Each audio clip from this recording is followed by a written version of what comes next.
Okay, good evening or morning. I'm reading the way it works for the 11th day of reading the Science of Mind textbook in 1 year. The Science of Mind is not a special revelation of any individual. It is rather the culmination of all revelations. We take the good wherever we find it, making it our own insofar as we understand it. The realization that good is universal and that as much good as any individual is able to incorporate in his life is his to use, is what constitutes the science of mind and spirit. We have discussed the nature of the thing as being universal energy, mind, intelligence, spirit, finding consciousness and individualized centers of expression through us. And that's man's intelligence is this universal mind functioning at the level of man's concept of it. This is the essence of the whole teaching. The next session is entitled Universal Mind or Spirit is God. There is a universal mind, spirit, intelligence that is the origin of everything. It is first cause. It is God.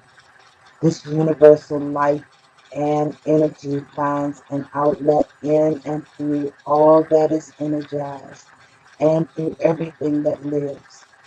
There is one life back of everything that lives. There is one energy back of all that is energized. This energy is in everything. There is one spirit back of all expression. That is the meaning of the mystical saying, in him we live and move and have our being. That's Acts 17 verse 28. The life which we live is the universal life expressing through us. Else, how could we live? Our thought and emotion is the use we make, consciously or unconsciously, of this original creative thing that is the cause of everything. Therefore, we shall say that the mind, spirit, and intelligence which we find in ourselves is as much of this original creative God as we understand. That this is not robbing God is a self-evident fact. Since we are, then we are real and actual and have existence. And since we can reduce all that is to a fundamental unit, we find that we have this proposition. There is spirit, or this invisible cause, and nothing out of which all things are to be made. Now spirit plus nothing leaves spirit only. Hence there is one original cause, and nothing out of which we are made. In other words, we are made from this thing. That is why we are called the Son of God. We now know that this is what we are, because we could not be anything else. But we do not know how much of this we are. When we see it as it is, then we shall see ourselves as we are. We can only see it by looking at it through our own eyes. Hence we shall find a better God when we shall have arrived at a higher standard for man.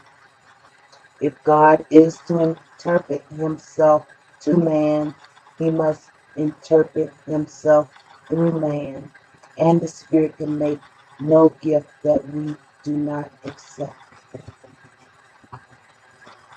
The next section is entitled, The Seed of Perfection is Hidden Within.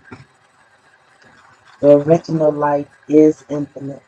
It is good. It is filled with peace. It is of the essence of purity. It is the ultimate of intelligence. It is power. It is law. It is life. It is in us, in that inner sanctuary of our own nature, hidden perhaps from objective gaze, nestles the seed perfection. In our ignorance of the truth, we have misused the highest power we possess. And so great is this power, so complete is our freedom in it, so absolute the domain of law through it, that the misuse of this power has brought upon us the very condition from which we suffer. We are bound because we are first free. The power which appears to bind us is the only power in the universe which can free us. This is why Jesus summed up his whole philosophy in this simple statement: It is done unto you as you believe.